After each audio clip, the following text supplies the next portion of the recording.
여러분 지금 이제 채팅창에서 마키아벨리 얘기가 나와가지고 제가 마키아벨리 얘기를 하려고 하는데, 제가 여러분 이렇게 즉흥적으로 방송할 때 분명히 얘기하지만 제가 뭐 약간 틀릴 수 있다라는 말 쭉 썰을 풀다가 틀릴 수 있다라는 거, 그러니까 즉흥적으로 하는 방송이다라는 걸 좀 이해를 해주시고, 또 이런 거 무슨 뭐 마키아벨리 얘기 나오고 하면 덕후들 나와가지고 뭐가 어쨌는 저쨌건 한바닥 잔소리를 하시는 분들이 있는데, 그러면은 우리가 대화를 나누기 어렵다.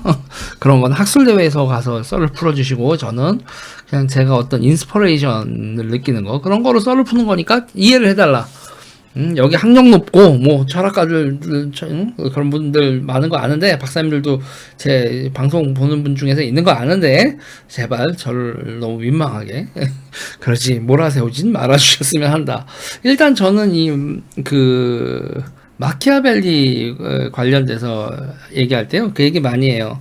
일단은 마키아벨리의 친구들, 동년배들이 누군지 알아보자. 마키아벨리의 동년배가 누군지 알아보자 했을 때, 우리나라에서 여러분 마키아벨리의 친구뻘, 마키아벨리가 1469년생이거든요. 누굴 것 같아요, 여러분? 우리나라 왕으로 하면 1469년. 요거보다 왕으로 했을 때 가장 비슷한 건 연산군입니다. 연산군이 1476년생이니까요. 연산군이 마키아벨리보다 7살 어립니다. 이러면 느낌이 확 오시나요? 그리고 이제 동갑내기, 또 다른 역사적 인물 동갑내기를 누굴 보면 되냐면, 바스코다가마라고 하죠. 바스코다가마가 1460년생 또는 1469년생이니까 마키아벨리하고 바스코다가마하고 연산군이 동년배예요. 네. 그러니까 이 셋이 동년배입니다. 이 셋을 동년배로 하는 거에서 여러분 잘 보셔야 될 게 있어요. 연산군이 여러분 있잖아요. 연산군 하면은 여러분 장녹수 생각나고 하는 거 있잖아요. 제가 연산군과 관련돼서 우리 가장 중요하게 생각해야 될 거는, 저는 뭐라고 얘기를 해요. 이 방송에서 자주 얘기한 건데, 우리나라에서 은을 채굴해가지고 은광을 개발했었던 사람이다. 그 장녹수 집안 사람들 시켜가지고 저기 동북면 쪽으로 가가지고 연은 분리법이죠. 연은 분리법까지 해가지고 연이 뭐죠? 그게 이제 연이 나변이죠. 납하고 은하고 자연 상태에서 이렇게 섞여 있는데, 그거를 두 개를 이렇게 막 어떻게 뭘 해가지고 재를 태우고 해가지고 분리하는 방법이 있다며요. 연은 분리를 해가지고 은을 뽑아내서 광산 개발을 했었던 연산군이 아주 우리나라에서 되게 독특한 사람이다. 회치법 나오고, 회치법이 그렇죠. 회치법으로 해서 연은 분리를 해서 이제 은광을 하는. 제가 이 얘기를 왜 하냐 보세요. 연산군은 여러분 우리가 머릿속에서 뭐를 생각합니까? 사치스러웠다라고 얘기하죠. 그러니까 왕이 사치스러우려고 은광도 개발하고 삥듯 뜯고 막 이랬었던 시기죠. 자, 그런데 여기서 보세요. 동년배 친구 바스코다가마가 여러분, 우리 뭐로 유명해요, 여러분? 그거죠. 우리 희망봉 도른 거하고 이렇게 쭉 인도까지 왔었던 그거로 유명을 하죠, 여러분. 신항로 개척을 하고 1494년에 그래서 토스테시아스 조약, 그것 때문에 이제 브라질 이런 거, 브라질과 스페인을 그러니까 스페인과 포르투갈이 전 세계를 갉아먹던 이런 얘기까지 하며 이렇게 되는데, 자 보세요. 그리고 또 한 명이 이제 지금 오늘의 주인공이 니콜로 마키아벨리죠. 니콜로 마키아벨리는 어느 나라 사람이에요, 여러분? 피렌체 사람이죠. 피렌체 사람이고, 이제 메디치 가문이 지배하던 북이탈리아 이쪽입니다. 자 보세요. 이 시대가 그러니까 여러분 어떤 시대다? 대항해 시대가 열리는 시대라는 거예요. 그러니까 대항해 시대가 열리던 시대인데, 그럼 대항해 시대가 열리는 이 15세기 후반부, 그리고 이제 마키아벨리가 활약을 한 15세기 후반, 16세기 초반이요. 어떤 상황이겠어요? 이탈리아 도시 국가들이 슬슬 좆되는 상황이죠. 슬슬 좆되는 상황이죠. 그러니까는 지금 스페인과 포르투갈이 대항해 시대가 지중해 무역에서 점점 글로벌 무역이 열리던 그런 시기잖아요. 그리고 이제 그 이탈리아 도시 국가들이 몰락하던 시기입니다. 이탈리아 도시 국가들이 몰락하던 시기에, 이 몰락하던 시기에 여러분 이게 우리나라 얘기, 지금 우리나라 정치에서 여러분 확 느낌이 오실 텐데, 저기가 여러분 사이비 종교가 존나게 정행을 해요. 그러니까는 그 사이비 종교가, 그러니까 어떻게 되면 나라가 망조가 들고 이 무역이나 이런 게 쇠퇴를 하는, 그러니까 저 당시에 유럽 세계에 가장 부유하고 모든 상업의 중심지였던 게 이제 피렌체 공국, 뭐 베네치아 공화국, 이런 식의 이 지중해 무역을 중심을 냈던, 이게 이제 우리가 이게 티르지에, 이제 티르키에 뭐라고 불러달라는 거야? 아무튼 터키가 있잖아요. 투르크가 있잖아요. 투르크가 티르키에 이렇게 불러달라고 나라 이름 바꿨어요. 그러는 우리가 종전까지 터키라고 알려져 있었던 티르키에가 오스만 투르크가 이게 이쪽 다 막고 그러면서 이 북이탈리아 그 도시국가들이 작살이 나던 이런 시기란 말이에요. 그러니까 이런 식이 무역의 거점, 무역도, 그러니까 경제의 중심도 지중해에서 대서양 인도양으로 이렇게 가고, 바스코도 가마는 나중에 인도 뭐였지? 정확히 그 지위가 뭐였었더라? 인도 부왕이었거든요. 포르투갈령 인도 부왕. 그래서 여러분 고아 지역이라는 거. 그게 이제 포르투갈이 이제 고아 지방, 뭐 그 인도 고아 GOA. 제가 요 지방이 이제 거기다 이제 성 쌓고 무역로 했었던 이거거든요. 이거 지도를 보시면 더 느낌 올 겁니다. 여기 이렇게 보면 어딘지 뭐 안 보이시는데, 이렇게 보면 여기 보이죠? 이게 여기가 포르투갈이, 그래서 여기서 이 고아 지방, 여기서 보면 무슨 여기 뭐 봄 지저스 대성당 이런 거, 이렇게 대성당 이렇게 나오는 바실리카 이렇게 나오죠. 이게 여기다가 포르투갈 애들이 요새 오지게 지어놓고, 아니 그때 포르투갈은요 기본적으로 뭐 육상 병력 들고 와서 뭐가 아니라 여기 항구 하나 딱 해놓고 요새 지어놓고 창고 갖다 놓고 교역만 하면 그만인 거예요. 그래서 여기서 이제 여기 이걸 본가주라는 포르투갈령 고아, 여기서 이제 무역 거점 만들고 뭐 이랬었던 게 이제 바스코 다가마 이런 거거든요. 그러니까 이게 보면 여기서 이제 이렇게 돼 있고, 그리고 여기서 그때 이제 일본도 은강 개발하기 시작을 하고, 그리고 일본은 여기 그때 시대가 어떤 거예요, 여러분? 그 밑에 요 일대 보면 여기서 그때 인도네시아에서도 여기 대해적 제국, 대해양 제국 하나 생기고, 뭐 여기서 보면 우리가 이제 유쿠라고 하는 이 오키나와, 여기서부터 이 해적 도시라고 하면 교역 국가들, 여기 이렇게 막 전 세계 그 해양 교역 네트워크가 막 생성되던 그 시기입니다, 여기가. 그리고 바스코 다가마는 여기까지 와서 여기 이렇게 와서 이 포르투갈에서 이렇게 와가지고 여기서 이렇게 거점 이렇게 만들고, 그러던 와중에 여기서 이제 이탈리아가 이제 이탈리아가 맛이 가던 그런 시대라 이거죠. 자, 이게 지금 이 마키아벨리 얘기하면서 제가 이렇게까지 얘기를 하는 게, 여기 이걸 배경 설명을 하는 게 뭐냐면, 그러니까 마키아벨리는 그때 이제 그거예요. 왜 우리 국가는 이렇게 개 족같이 처발리지? 그게 이제 기본적인 겁니다. 기본적인 게, 그러니까 이 맨날 백성들이 너무너무 처발리는 거야. 그러니까 돈은 많은데 힘이 없어.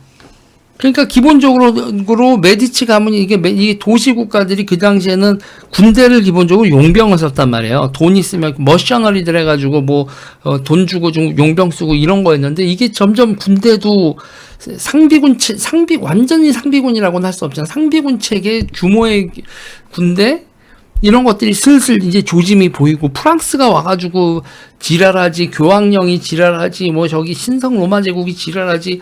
도대체 아니 가진 건 맞는데 힘은 없으면 어쩌자는 얘기냐, 뭐 이런 상황, 그런 상황들이 벌어지고, 거기다가 시민들은 불만은 엄청나고, 거기서 이제 그 사이비 교주는 넘치고, 그 사이비 교주가 여러분 정말 볼 때래요. 사이비 교주 이름이 생각이 안 나는데, 그러니까는 그거 사람들이 그러니까는 여러분 이게 여러분 되게 골 때리는 겁니다. 물질적인 게 여러분 넘치잖아요. 물질적인 게 넘치던 나라에 위기가 찾아오면 꼭 그런 사람들이 있어요. 이거는 물질을 너무 밝혀서 우리가 황폐화되는 거다, 이런 얘기를 하면서 물질로부터 벗어나고 더 숭고한 가치를 찾자, 이런 얘기를 하는 거. 요새 저기 푸틴 아저씨도 그렇잖아요. 러시아 정신 이러면서 저쪽 자본주의 국가들이나 저렇게 영미권 세속주의 저런 애들하고 다르게 우리는 러시아 정신을 가지고 그걸 지키면서 살아야 된다. 우리가 가치 있는 거. 그러면서 지금 거기 이란이나 이런데 여러분 탈레반 애들이, 아니 이란이 아니라 거기는 또 이란은 또 탈레반은 아니지만 아무튼 그 학생들, 이슬람 원리주의자들 여러분 하는 거 보세요. 기도하 열심히 하고 이러면 막 우리가 물질로부터 행복한 건 아니지, 뭐 이런 얘기들을 한단 말이에요. 근데 여기서도 그랬어. 여기서도 그러면서 우리가 구원을 그 사람 이름이 생각이 안 나는데. 이름이 생각이 안 되는데, 여기서 이 지금의 우리의 삶의 위기는 우리가, 하느님을 잊고, 너무 이윤을 추구하고, 뭐, 이렇기 때문이야, 라고 하면서 하면서 숙청을 하는? 아니, 이름이 뭐였지? 니콜로 마키아벨리 시대에 그런 사람까지 막 난리를 치면서, 막 권력을 추구하고, 그러니까 시민들이 열받아가지고 있잖아요. 너가 그렇게 잘났으면 불속을 걸어라. 불속을 걸어라. 막 이렇게 되는 거죠. 불속을 걸어서 거기를 건너서 되면은 뭐 너를 인정해 줄게. 사보나롤라죠. 사보나롤라. 이름이 그지 같잖아. 아무튼 뭐 그런 일이까지 벌어지고, 그러니까 한마디로 있잖아요. 그러니까 우리나라 같은 거야. 잘 나가다가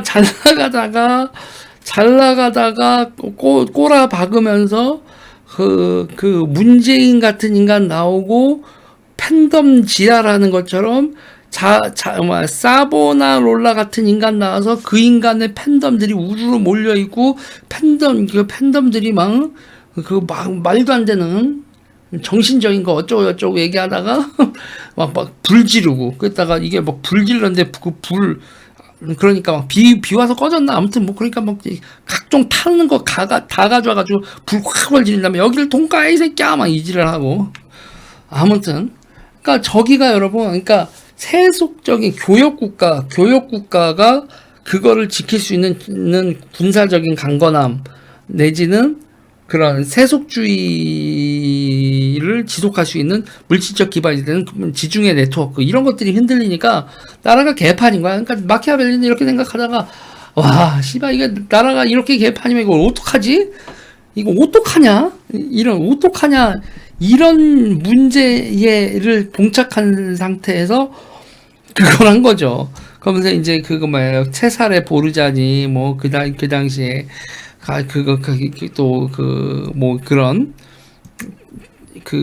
누가 또, 권력자들 이름, 이거 진짜 외웠었는데 다 까먹었다. 아무튼, 그런 사람들한테 돌아다니면서, 이 피렌체를 어떻게 구할까? 그리고 이 시민들을 어떻게 구할까? 이런 얘기를 하는 거죠. 그래서 군주는 냉철해야 된다. 냉철한 세속적인 군주가 돼야 되고, 무슨 명분론 지랄하고 자빠졌네, 뭐 이런 얘기. 그리고 야수의 심장으로, 그러니까 한마디로 얘기하면 정말 세속적이고, 그리고 승리하는 결정을 해야 된다. 권력을 강화하고 승리를 하는 걸 해야지, 엄한 명분론과 구세 시대적인 그런 걸 따질 때가 아니다. 지금 다른 국가들은 일명 그게 이제 네이션 스테이트의 탄생 시기인데, 이게 이제 일로 가면 조금 있으면 네이션 스테이트로 하는 그 전조 같은 얘기인데, 이제 일명 국가가 볼륨이라는 게 생긴단 말이에요. 볼륨. 그냥 그 결혼하고, 그러니까 그 당시에 메디치나 이런 시대에, 그러니까 메디치 가문의 기본적으로 정치라는 게 어떤 인식이었냐면, 야 다빈치야, 네? 저기 프랑스 좀 갔다 와. 왜요? 가서 초상화 좀 그려드리고 와라. 그러면 뭐 그런 거 있잖아요. 우리가 아는 그 유명한 그 화가들 이렇게 자기네들이 이렇게 고용해서 가가지고 초상화 그려주고, 와 고맙다고 전해. 네 알겠습니다. 야 교황은 요번 교황 누구 시킬까? 요번에 네 넷째 아들 추기경 시키자. 뭐 추기경 시키고 교황 시키고 결혼하고 선물 보내고 인맥 관리하고 이런 게 지금 그 당시에 정치에 다였는데, 아니야. 아니야. 이 힘의 원천은 그런 데서 오는 게 아니야. 그런 뭐 결혼, 돈, 폼 잡고 뭐 이런 거 있잖아요. 세련돼야지 뭐 이런 거 있잖아요. 그런 게 아니라 이거를 지금 세상을 돌아가는 거를 꼬라지를 봐. 국력의 근원을 보라고 막 이러면서 그런 얘기를 했었던. 그러니까는 그런 얘기를 하죠. 그러니까 그 전의 정치는, 그러니까는 마키아벨리 이전의 정치라는 거에는 여러분 그 개념이 없어요. 국력이라는 개념 자체가 없고, 다 뭐냐면 가문과 가문의 네트워크로 보고 정치이자 외교의 알파요 오메가가 정략 결혼이었단 말이에요. 아유, 이런 개새끼, 이런. 그러니까 왜 마키아벨리가 근대 정치의 시작을 알린 사람이냐고 보면, 그 전에는 스테이트라는 개념이 없는 거예요. 정치. 그러니까 그 가문의 힘, 가문의 영광, 가문의 힘, 가문의 네트워크 이런 거를 보고 자신의 영지, 그리고 내 새끼, 내 조카 뭐 이런 식으로만 생각을 했었던 건데, 마키아벨리는 처음으로 근대적인 국력의 개념이라는 거를 정치에 도입을 하고, 그 국력을 강화하고 권력을 강화하기 위해서 군주한테 제발 당신 가문과 혼인과의 이런 걸 중심으로 보는 게 아니라 이 나라를 지킬 수 있는 실질적인 힘을 추구하고 권력을 추구하십시오. 군주는 그래야 됩니다. 이런 거를 주구장창 얘기를 한 거예요. 네. 그러니까 이게 이해가 되십니까, 여러분? 그러니까는 마키아벨리가 근대 정치의 아버지다라고 얘기를 하는 이유가 이 사람은 정치를 지금 우리가 지금 생각하는 이 정치를 연 거예요. 세속적이고 실효적인, 그리고 국력이라는 개념, 국가라는 개념, 그리고 그게 시민을 지킨다 라는. 그런데 이게 되게 이제 근대적인 거라고 하지만 기본적으로 마키아벨리도 이런 걸 전부 다 로마로부터 생각을 한 거죠. 로마 공화정과 그 로마 시대의 그런 거를 보면서, 야 지금 이렇게 그러니까 그 거대한 제국을 운영하는 게 아니라 조그만 도시국가 운영하면서 돈품 만지고 그런 그 내부 투쟁만 주구장창하는 그 정치의 환멸을 느꼈었던, 그러면서 이제 개처발리는 메디치에 대해서 되게 아쉬워했었던 그런 사람이다. 이게 마키아벨리 얘기를 뭐 하면 한 몇 시간을 얘기를 해야겠지만, 제가 아마 여러분들 마키아벨리 얘기는 여러 군데에서 많이 들으셨을 거예요. 들으셨고, 이제 근대 정치의 아버지다라고 하는데, 왜 이 사람이 근대 정치의 아버지고 근대 정치의 시작이다라는 거에 대해서는 제대로 설명하는 사람이 없더라고. 그래서 아무튼 저는 그때 이제 이 시대가, 그러니까 지금 연산군, 바스코 다가마, 마키아벨리, 동년배 3명을 갖다 놓고 세상이 어떻게 뒤집히고 있었고, 그 세상이 뒤집히고 있는 상황에서 메디치 가문은 어떻게 낙오하고 있었고, 그 낙오하고 있는 메디치 가문을 보면서 어이구 답답해 뒤지겠네 이 비응신들아 라고 하면서 근대 정치를 설파한 게 그게 마키아벨리다. 이거 몇 분이나 떠들었나? 아이고 20분 동안 얘기했네. 아이고 힘들어라. 여기도 여기까지 할게요.